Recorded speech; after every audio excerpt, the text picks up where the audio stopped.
Leviticus, chapter 1.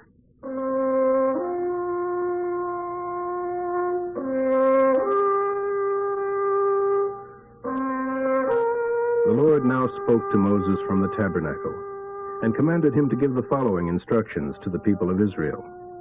When you sacrifice to the Lord, use animals from your herds and flocks.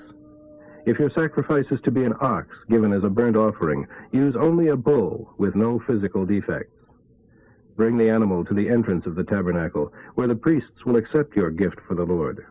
The person bringing it is to lay his hand upon its head, and then it becomes his substitute. The death of the animal will be accepted by God instead of the death of the man who brings it, as the penalty for his sins. The man shall then kill the animal there before the Lord, and Aaron's sons, the priests, will present the blood before the Lord, sprinkling it upon all sides of the altar at the entrance of the tabernacle. Then the priests will skin the animal, and quarter it, and build a wood fire upon the altar, and put the sections of the animal and its head and fat upon the wood. The internal organs and the legs are to be washed. Then the priests will burn them upon the altar, and they will be an acceptable burnt offering with which the Lord is pleased. If the animal used as a burnt offering is a sheep or a goat, it too must be a male, and without any blemishes. The man who brings it will kill it before the Lord on the north side of the altar, and Aaron's sons, the priests, will sprinkle its blood back and forth upon the altar. Then the man will quarter it, and the priests will lay the pieces with the head and the fat on top of the wood on the altar. But the internal organs and the legs shall first be washed with water. Then the priests shall burn it all upon the altar as an offering to the Lord, for burnt offerings give much pleasure to the Lord. If anyone wishes to use a bird as his burnt offering, he may choose either turtle doves or young pigeons. A priest will take the bird to the altar and wring off its head, and the blood shall be drained out at the side of the altar. Then the priest will remove the crop and the feathers and throw them on the east side of the altar with the ashes. Then, grasping it by the wings, he shall tear it apart, but not completely. And the priest shall burn it upon the altar, and the Lord will have pleasure in this sacrifice. Chapter 2. Anyone who wishes to sacrifice a grain offering to the Lord is to bring fine flour, and is to pour olive oil and incense upon it. Then he is to take a handful representing the entire amount to one of the priests to burn, and the Lord will be fully pleased. The remainder of the flour is to be given to Aaron and his sons as their food, but all of it is counted as holy burnt offering to the Lord. If bread baked in the oven is brought as an offering to the Lord, it must be made from finely ground flour, baked with olive oil, but without yeast. Wafers made without yeast and spread with olive oil may also be used as an offering. If the offering is something from the griddle, it shall be made of finely ground flour without yeast and mingled with olive oil. Break it into pieces and pour oil upon it. It is a form of grain offering. If your offering is cooked in a pan, it too shall be made of fine flour mixed with olive oil. However it is prepared, whether baked, fried, or grilled, you are to bring this grain offering to the priest, and he shall take it to the altar to present it to the Lord. The priests are to burn only a representative portion of the offering, but all of it will be fully appreciated by the Lord. The remainder belongs to the priests for their own use, but it is all counted as a holy burnt offering to the Lord. Use no yeast with your offerings of flour, for no yeast or honey is permitted in burnt offerings to the Lord. You may offer yeast bread and honey as thanksgiving offerings at harvest time, but not as burnt offerings. Every offering must be seasoned with salt, because the salt is a reminder of God's covenant. If you are offering from the first of your harvest, remove the kernels from a fresh ear, crush and roast them, then offer them to the Lord. Put olive oil and incense on the offering, for it is a grain offering. Then the priests shall burn part of the bruised grain mixed with oil, and all of the incense, as a representative portion before the Lord. Chapter 3. When anyone wants to give an offering of thanksgiving to the Lord, he may use either a bull or a cow, but the animal must be entirely without defect if it is to be offered to the Lord. The man who brings the animal shall lay his hand upon its head and kill it at the door of the tabernacle.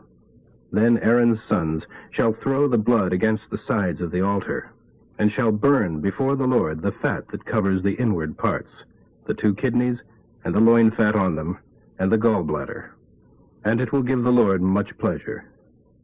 If a goat or sheep is used as a thank offering to the Lord, it must have no defect, and may be either a male or female, ram or ewe, billy goat or nanny goat.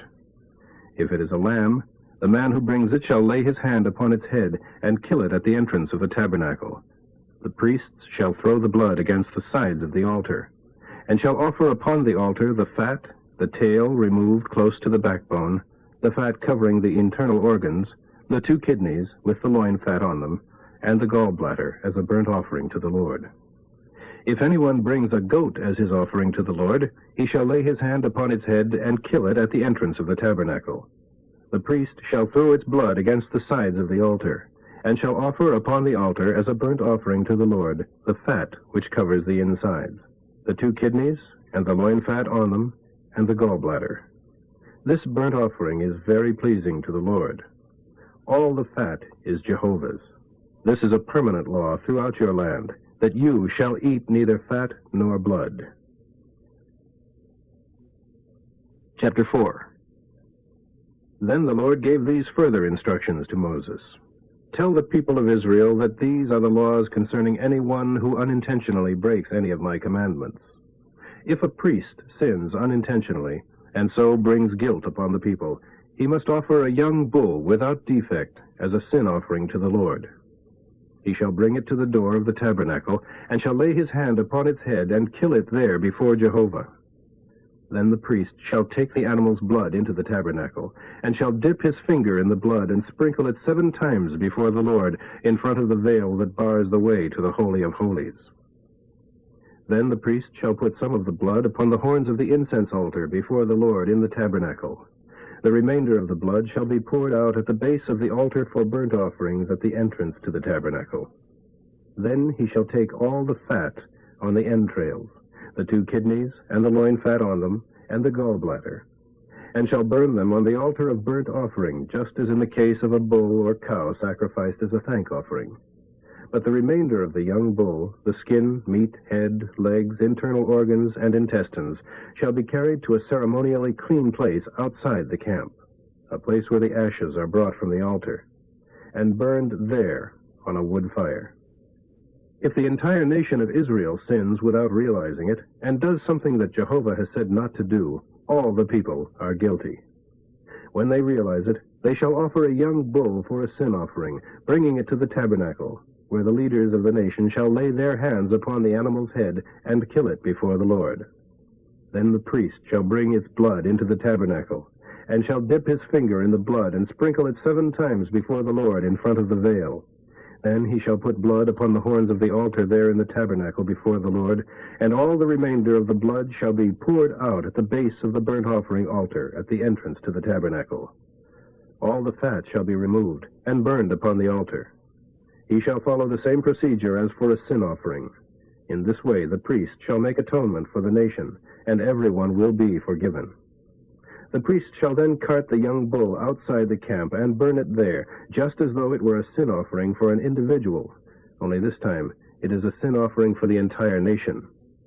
If one of the leaders sins without realizing it, and is guilty of disobeying one of God's laws, as soon as it is called to his attention, he must bring as his sacrifice a billy goat without any physical defect. He shall lay his hand upon its head and kill it at the place where the burnt offerings are killed, and present it to the Lord. This is his sin offering. Then the priest shall take some of the blood of this sin offering and place it with his finger upon the horns of the altar of burnt offerings, and the rest of the blood shall be poured out at the base of the altar. All the fat shall be burned upon the altar, just as if it were the fat of the sacrifice of a thank offering. Thus the priest shall make atonement for the leader concerning his sin, and he shall be forgiven. If any one of the common people sins and doesn't realize it, he is guilty. But as soon as he does realize it, he is to bring as his sacrifice a nanny goat without defect to atone for his sin. He shall bring it to the place where the animals for burnt offerings are killed, and there lay his hand upon the head of the sin offering and kill it. And the priest shall take some of the blood with his finger and smear it upon the horns of the burnt offering altar. Then the priest shall pour out the remainder of the blood at the base of the altar. All the fat shall be taken off, just as in the procedure for the thank offering sacrifice, and the priest shall burn it upon the altar, and the Lord will appreciate it. Thus the priest shall make atonement for that man, and he shall be forgiven. However, if he chooses to bring a lamb as his sin offering, it must be a female without physical defect. He shall bring it to the place where the burnt offerings are killed, and lay his hand upon its head, and kill it there as a sin offering. The priest shall take some of the blood with his finger, and smear it upon the horns of the burnt offering altar, and all the rest of the blood shall be poured out at the base of the altar. The fat shall be used just as in the case of a thank offering lamb. The priest shall burn the fat on the altar as in any other sacrifice made to Jehovah by fire. And the priest shall make atonement for the man, and his sin shall be forgiven. Chapter 5.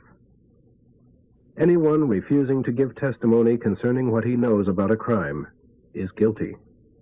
Anyone touching anything ceremonially unclean, such as the dead body of an animal forbidden for food, wild or domesticated, or the dead body of some forbidden insect, is guilty even though he wasn't aware of touching it. Or if he touches human discharge of any kind, he becomes guilty as soon as he realizes that he has touched it. If anyone makes a rash vow, whether the vow is good or bad, when he realizes what a foolish vow he has taken, he is guilty. In any of these cases, he shall confess his sin and bring his guilt offering to the Lord, a female lamb or goat, and the priest shall make atonement for him, and he shall be freed from his sin, and need not fulfill the vow. If he is too poor to bring a lamb to the Lord, then he shall bring 2 turtle doves or 2 young pigeons as his guilt offering. One of the birds shall be his sin offering, and the other his burnt offering. The priest shall offer as the sin sacrifice whichever bird is handed to him first, wringing its neck, but not severing its head from its body. Then he shall sprinkle some of the blood at the side of the altar, and the rest shall be drained out at the base of the altar. This is the sin offering. He shall offer the second bird as a burnt offering, following the customary procedures that have been set forth. So the priest shall make atonement for him concerning his sin, and he shall be forgiven. If he is too poor to bring turtle doves or young pigeons as his sin offering, then he shall bring 1/10 of a bushel of fine flour. He must not mix it with olive oil or put any incense on it, because it is a sin offering. He shall bring it to the priest, and the priest shall take out a handful as a representative portion and burn it on the altar, just as any other offering to Jehovah made by fire. This shall be his sin offering. In this way the priest shall make atonement for him for any sin of this kind, and he shall be forgiven. The rest of the flour shall belong to the priest, just as was the case with the grain offering. And the Lord said to Moses, "If anyone sins by unintentionally defiling what is holy, then he shall bring a ram without defect, worth whatever fine you charge against him, as his guilt offering to the Lord. And he shall make restitution for the holy thing he has spoiled, or the tithe omitted, by paying for the loss, plus a 20% penalty. He shall bring it to the priest, and the priest shall make atonement for him with the ram of the guilt offering, and he shall be forgiven." Anyone who disobeys some law of God without realizing it is guilty anyway, and must bring his sacrifice of a value determined by Moses. This sacrifice shall be a ram without blemish, taken to the priest as a guilt offering. With it the priest shall make atonement for him, so that he will be forgiven for whatever it is he has done without realizing it. It must be offered as a guilt offering, for he is certainly guilty before the Lord. Chapter 6. And the Lord said to Moses, "If anyone sins against me by refusing to return a deposit on something borrowed or rented, or by refusing to return something entrusted to him, or by robbery, or by oppressing his neighbor, or by finding a lost article and lying about it, swearing that he doesn't have it, on the day he is found guilty of any such sin, he shall restore what he took, adding a 20% fine, and give it to the one he has harmed. And on the same day he shall bring his guilt offering to the tabernacle. His guilt offering shall be a ram without defect, and must be worth whatever value you demand. He shall bring it to the priest, and the priest shall make atonement for him before the Lord, and he shall be forgiven." Then the Lord said to Moses, Give Aaron and his sons these regulations concerning the burnt offering. The burnt offering shall be left upon the hearth of the altar all night, with the altar fire kept burning.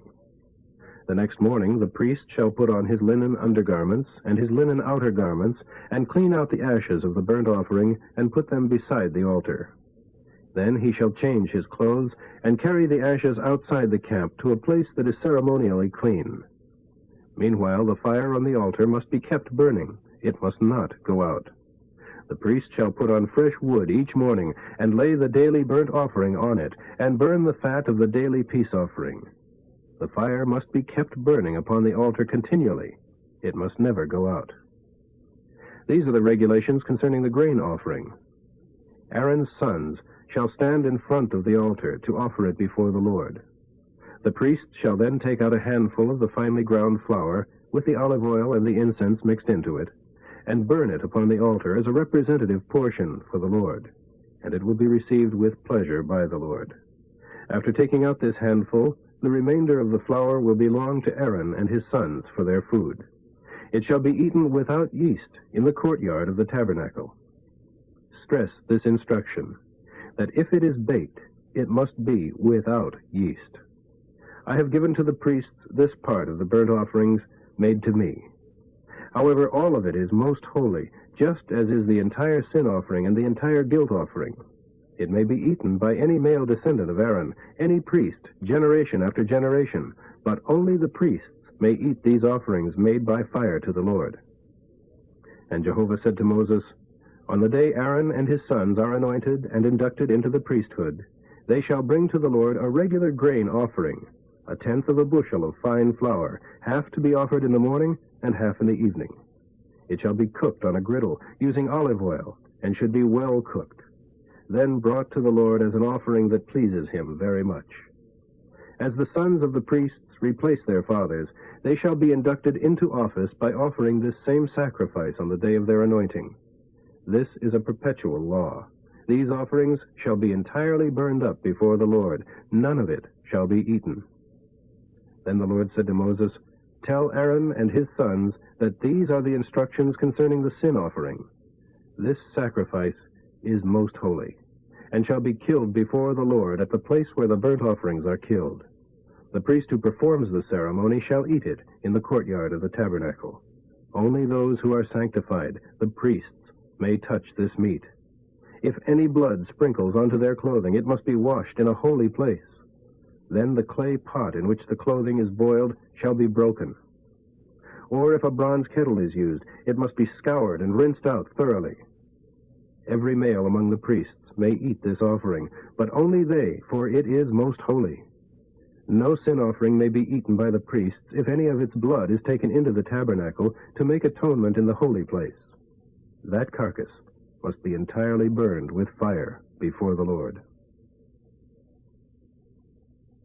Chapter 7. Here are the instructions concerning the most holy offering for guilt.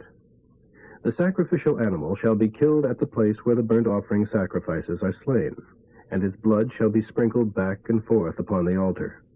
The priest will offer upon the altar all its fat, including the tail, the fat that covers the insides, the 2 kidneys and the loin fat, and the gallbladder.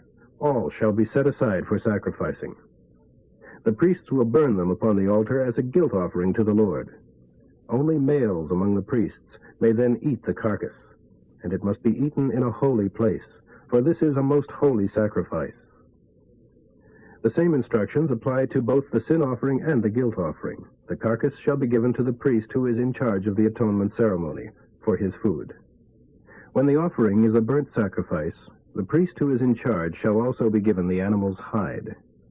The priests who present the people's grain offerings to the Lord shall be given whatever remains of the sacrifice after the ceremony is completed. This rule applies whether the sacrifice is baked, fried, or grilled. All other grain offerings, whether mixed with olive oil or dry, are the common property of all sons of Aaron. Here are the instructions concerning the sacrifices given to the Lord as special peace offerings. If it is an offering of thanksgiving, unleavened shortbread shall be included with the sacrifice, along with unleavened wafers spread with olive oil, and loaves from a batter of flour mixed with olive oil. This thanksgiving peace offering shall be accompanied with loaves of leavened bread. Part of this sacrifice shall be presented to the Lord by a gesture of waving it before the altar. Then it shall be given to the assisting priest, the one who sprinkles the blood of the animal presented for the sacrifice. After the animal has been sacrificed and presented to the Lord as a peace offering to show special appreciation and thanksgiving to him, its meat is to be eaten that same day, and none left to be eaten the next day. However, if someone brings a sacrifice that is not for thanksgiving, but is because of a vow, or is simply a voluntary offering to the Lord, any portion of the sacrifice that is not eaten the day it is sacrificed may be eaten the next day. But anything left over until the third day shall be burned. For if any of it is eaten on the third day, the Lord will not accept it. It will have no value as a sacrifice, and there will be no credit to the one who brought it to be offered. And the priest who eats it shall be guilty, for it is detestable to the Lord, and the person who eats it must answer for his sin. Any meat that comes into contact with anything that is ceremonially unclean shall not be eaten, but burned. And as for the meat that may be eaten, it may be eaten only by a person who is ceremonially clean. Any priest who is ceremonially unclean, but eats the thanksgiving offering anyway, shall be cut off from his people, for he has defiled what is sacred. Anyone who touches anything that is ceremonially unclean, whether it is uncleanness from man or beast, and then eats the peace offering, shall be cut off from his people, for he has defiled what is holy. Then the Lord said to Moses, "Tell the people of Israel never to eat fat, whether from oxen, sheep, or goats. The fat of an animal that dies of disease or is attacked and killed by wild animals may be used for other purposes, but never eaten. Anyone who eats fat from an offering sacrificed by fire to the Lord shall be outlawed from his people. Never eat blood, whether of birds or animals. Anyone who does shall be excommunicated from his people." And the Lord said to Moses, "Tell the people of Israel that anyone bringing a thanksgiving offering to the Lord must bring it personally with his own hands. He shall bring the offering of the fat and breast, which is to be presented to the Lord by waving it before the altar. Then the priest shall burn the fat upon the altar, but the breast shall belong to Aaron and his sons, while the right thigh shall be given to the officiating priest.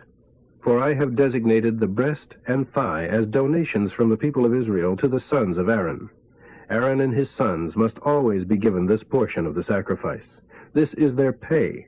It is to be set apart from the burnt offerings and given to all who have been appointed to minister to the Lord as priests, to Aaron and to his sons. For on the day the Lord anointed them, he commanded that the people of Israel give these portions to them. It is their right forever, throughout all their generations." These were the instructions concerning the burnt offering, grain offering, sin offering, and guilt offering, and concerning the consecration offering and the peace offering.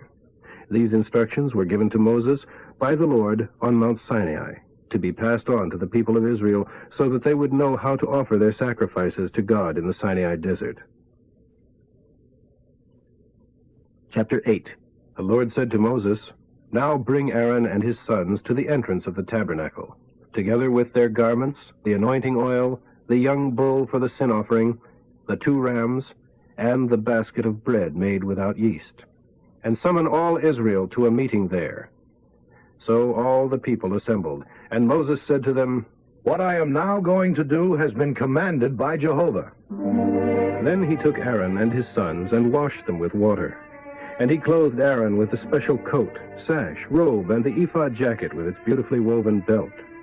And he put upon him the chest piece, and deposited the Urim and the Thummim inside its pouch, and placed on Aaron's head the turban with the sacred golden plate at its front, the holy crown, as the Lord had commanded Moses. Then Moses took the anointing oil and sprinkled it upon the tabernacle itself, and on each item in it, sanctifying them. When he came to the altar, he sprinkled it 7 times, and also sprinkled the utensils of the altar, and the wash basin and its pedestal to sanctify them. Then he poured the anointing oil upon Aaron's head, thus setting him apart for his work. Next Moses placed the robes on Aaron's sons, with the belts and caps, as the Lord had commanded him. Then he took the young bull for the sin offering, and Aaron and his sons laid their hands upon its head, as Moses killed it. He smeared some of the blood with his finger upon the 4 horns of the altar, and upon the altar itself, to sanctify it. and poured out the rest of the blood at the base of the altar. Thus he sanctified the altar, making atonement for it. He took all the fat covering the entrails, the fatty mass above the liver, and the 2 kidneys and their fat, and burned them all on the altar. The carcass of the young bull with its hide and dung was burned outside the camp, as the Lord had commanded Moses. Then he presented to the Lord the ram for the burnt offering. Aaron and his sons laid their hands upon its head, and Moses killed it and sprinkled the blood back and forth upon the altar. Next he quartered the ram and burned the pieces, the head, and the fat. He then washed the insides and legs with water, and burned them upon the altar, so that the entire ram was consumed before the Lord. It was a burnt offering that pleased the Lord very much, for Jehovah's directions to Moses were followed in every detail. Then Moses presented the other ram, the ram of consecration. Aaron and his sons laid their hands upon its head. Moses killed it and took some of its blood and smeared it upon the lobe of Aaron's right ear, and the thumb of his right hand, and upon the big toe of his right foot. Next he smeared some of the blood upon Aaron's sons, upon the lobes of their right ears, upon their right thumbs, and upon the big toes of their right feet. The rest of the blood he sprinkled back and forth upon the altar. Then he took the fat, the tail, the fat upon the inner organs, the gallbladder, the 2 kidneys with their fat, and the right shoulder, and placed on top of these 1 unleavened wafer, 1 wafer spread with olive oil, and a slice of bread, all taken from the basket which had been placed there before the Lord. All this was placed in the hands of Aaron and his sons to present to the Lord by a gesture of waving them before the altar. Moses then took it all back from them and burned it upon the altar along with the burnt offering to the Lord. And Jehovah was pleased by the offering. Now Moses took the breast and presented it to the Lord by waving it before the altar. This was Moses' portion of the ram of consecration, just as the Lord had instructed him. Next he took some of the anointing oil and some of the blood that had been sprinkled upon the altar, and sprinkled it upon Aaron, and upon his clothes, and upon his sons, and upon their clothes, thus consecrating to the Lord's use Aaron and his sons and their clothes. Then Moses said to Aaron and his sons, "Boil the meat at the entrance of the tabernacle, and eat it along with the bread that is in the basket of consecration, just as I instructed you to do. Anything left of the meat and bread must be burned." Next he told them not to leave the tabernacle entrance for 7 days, after which time their consecration would be completed, for it takes 7 days. Then Moses stated again that all he had done that day had been commanded by the Lord in order to make atonement for them. And again he warned Aaron and his sons to stay at the entrance of the tabernacle day and night for 7 days. "If you leave, you will die. This is what the Lord has said." So Aaron and his sons did all that the Lord had commanded Moses.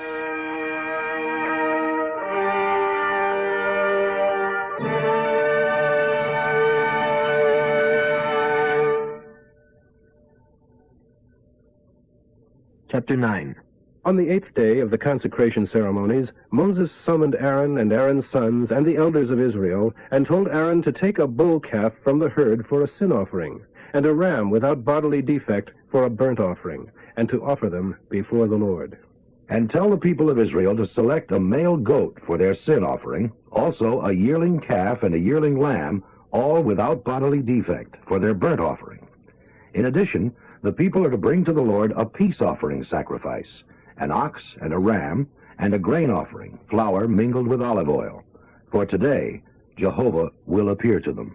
So they brought all these things to the entrance of the tabernacle as Moses had commanded, and the people came and stood there before the Lord.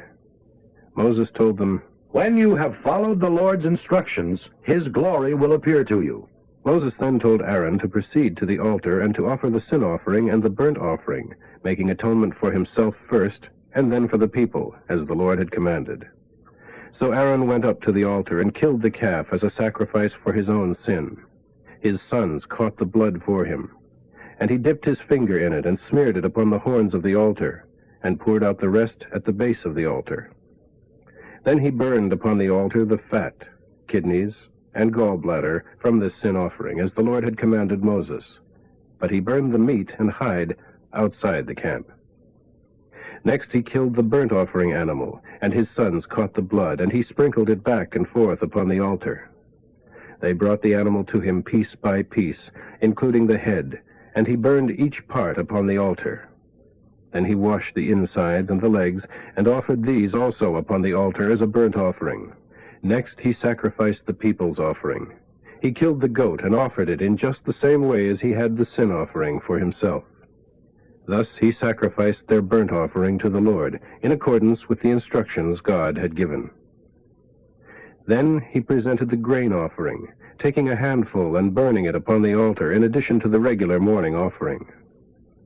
Next he killed the ox and ram, the people's peace offering sacrifice.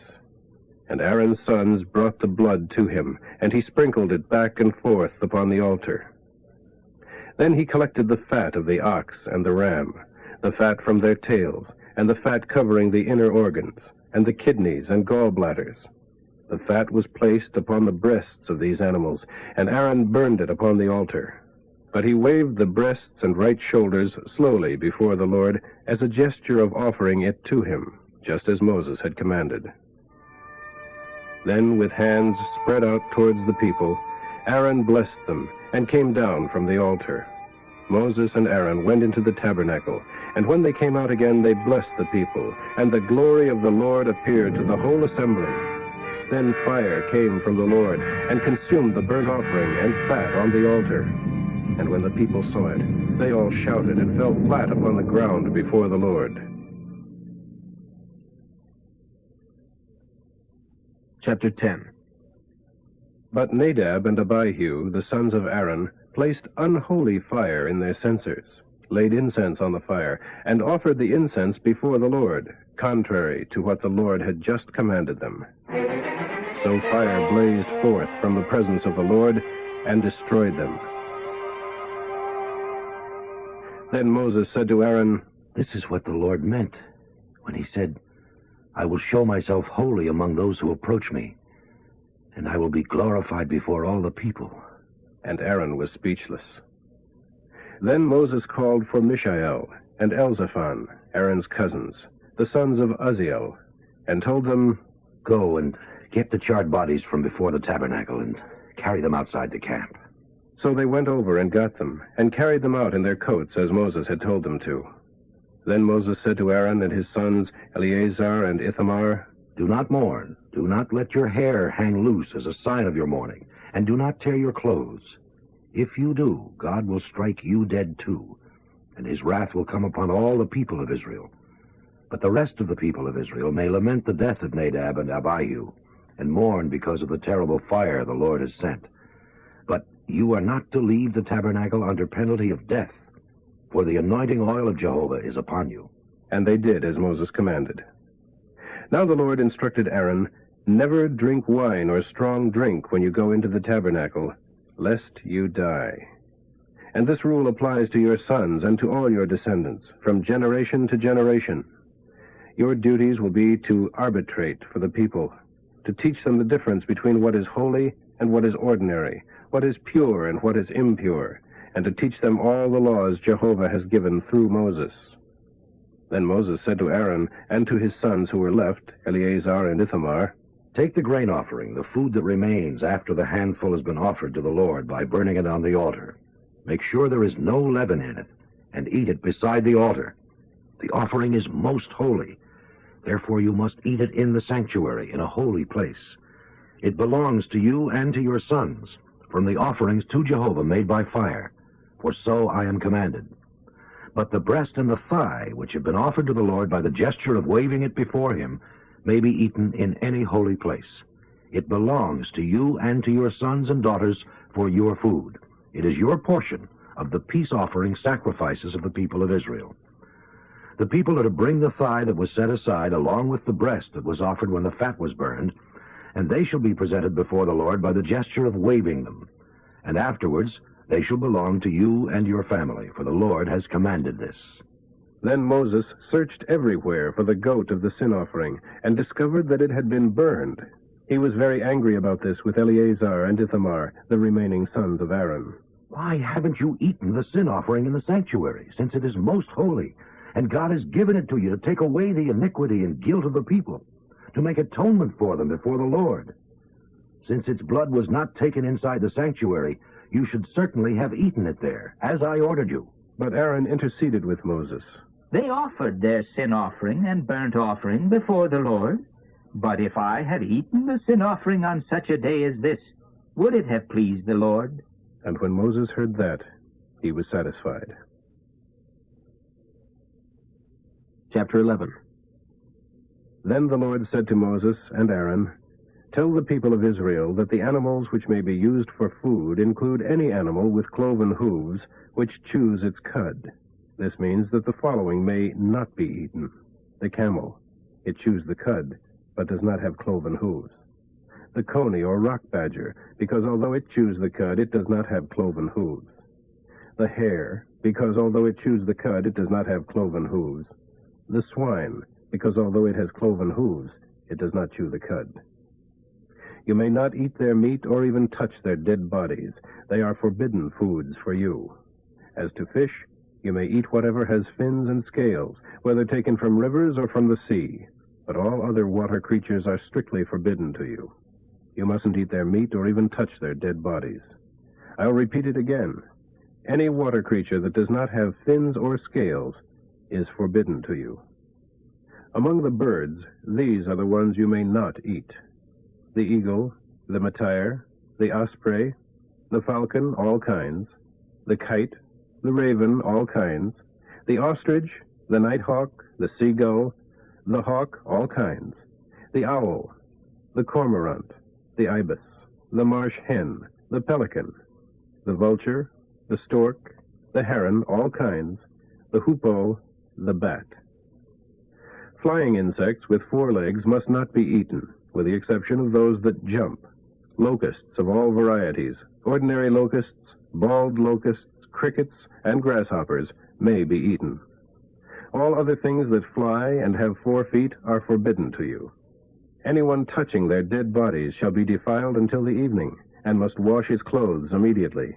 He must also quarantine himself until nightfall, as being ceremonially defiled. You are also defiled by touching any animal with only semi-parted hooves, or any animal that does not chew the cud. Any animal that walks on paws is forbidden to you as food. Anyone touching the dead body of such an animal shall be defiled until evening. Anyone carrying away the carcass shall wash his clothes and be ceremonially defiled until evening, for it is forbidden to you. These are the forbidden small animals which scurry about your feet or crawl upon the ground: the mole, the rat, the great lizard, the gecko, the mouse, the lizard, the snail, the chameleon. Anyone touching their dead bodies shall be defiled until evening, and anything upon which the carcass falls shall be defiled. Any article of wood or of clothing, a rug or a sack, anything it touches must be put into water, and is defiled until evening. After that it may be used again. If it falls into a pottery bowl, anything in the bowl is defiled, and you shall smash the bowl. If the water used to cleanse the defiled article touches any food, all of it is defiled. Any drink which is in the defiled bowl is also contaminated. If the dead body of such an animal touches any clay oven, it is defiled and must be smashed. If the body falls into a spring or cistern where there is water, that water is not defiled, yet anyone who pulls out the carcass is defiled. And if the carcass touches grain to be sown in the field, it is not contaminated. But if the seeds are wet and the carcass falls upon it, the seed is defiled. If an animal which you are permitted to eat dies of disease, anyone touching the carcass shall be defiled until evening. Also, anyone eating its meat or carrying away its carcass shall wash his clothes and be defiled until evening. Animals that crawl shall not be eaten. This includes all reptiles that slither along upon their bellies, as well as those that have legs. No crawling thing with many feet may be eaten, for it is defiled. Do not defile yourselves by touching it. I am the Lord your God. Keep yourselves pure concerning these things, and be holy, for I am holy. Therefore do not defile yourselves by touching any of these things that crawl upon the earth. For I am the Lord who brought you out of the land of Egypt to be your God. You must therefore be holy, for I am holy. These are the laws concerning animals, birds, and whatever swims in the water or crawls upon the ground. These are the distinctions between what is ceremonially clean and may be eaten, and what is ceremonially defiled and may not be eaten among all animal life upon the earth. Chapter 12. The Lord told Moses to give these instructions to the people of Israel. When a baby boy is born, the mother shall be ceremonially defiled for 7 days, and under the same restrictions as during her monthly periods. On the 8th day, her son must be circumcised. Then, for the next 33 days, while she is recovering from her ceremonial impurity, she must not touch anything sacred, nor enter the tabernacle. When a baby girl is born, the mother's ceremonial impurity shall last 2 weeks, during which time she will be under the same restrictions as during menstruation. Then, for a further 66 days, she shall continue her recovery. When these days of purification are ended, the following instructions are applicable whether her baby is a boy or girl. She must bring a yearling lamb as a burnt offering, and a young pigeon or a turtle dove for a sin offering. She must take them to the door of the tabernacle to the priest, and the priest will offer them before the Lord and make atonement for her. Then she will be ceremonially clean again after her bleeding at childbirth. These, then, are the procedures after childbirth. But if she is too poor to bring a lamb, then she must bring 2 turtle doves, or 2 young pigeons. One will be for a burnt offering, and the other for a sin offering. The priest will make atonement for her with these, so that she will be ceremonially pure again. Chapter 13. The Lord said to Moses and Aaron, "If anyone notices a swelling in his skin, or a scab, or boil, or pimple with transparent skin, leprosy is to be suspected. He must be brought to Aaron the priest, or to one of his sons, for the spot to be examined. If the hair in this spot turns white, and if the spot looks to be more than skin deep, it is leprosy, and the priest must declare him a leper. But if the white spot in the skin does not seem to be deeper than the skin, and the hair in the spot has not turned white, the priest shall quarantine him for 7 days. At the end of that time, on the 7th day, the priest will examine him again, and if the spot has not changed and has not spread in the skin, then the priest must quarantine him 7 days more. Again, on the 7th day, the priest will examine him, and if the marks of the disease have become fainter and have not spread, then the priest shall pronounce him cured. It was only a scab, and the man need only wash his clothes, and everything will be normal again. But if the spot spreads in the skin after he has come to the priest to be examined, he must come back to the priest again, and the priest shall look again, and if the spot has spread, then the priest must pronounce him a leper. When anyone suspected of having leprosy is brought to the priest is to look to see if there is a white swelling in the skin, with white hairs in the spot, and an ulcer developing. If he finds these symptoms, it is an established case of leprosy, and the priest must pronounce him defiled. The man is not to be quarantined for further observation, for he is definitely diseased. But if the priest sees that the leprosy has erupted and spread all over his body from head to foot, wherever he looks, then the priest shall pronounce him cured of leprosy, for it has all turned white. He is cured. But if there is raw flesh anywhere, the man shall be declared a leper. It is proved by the raw flesh. But if the raw flesh later changes to white, the leper will return to the priest to be examined again. If the spot has indeed turned completely white, then the priest will pronounce him cured. In the case of a man who has a boil in his skin which heals, but which leaves a white swelling or a bright spot, sort of reddish white, the man must go to the priest for examination. If the priest sees that the trouble seems to be down under the skin, and if the hair at the spot has turned white, then the priest shall declare him defiled, for leprosy has broken out from the boil. But if the priest sees that there are no white hairs in this spot, and the spot does not appear to be deeper than the skin, and if the color is gray, then the priest shall quarantine him for 7 days. If during that time the spot spreads, the priest must declare him a leper. But if the bright spot grows no larger and does not spread, it is merely the scar from the boil, and the priest shall declare that all is well.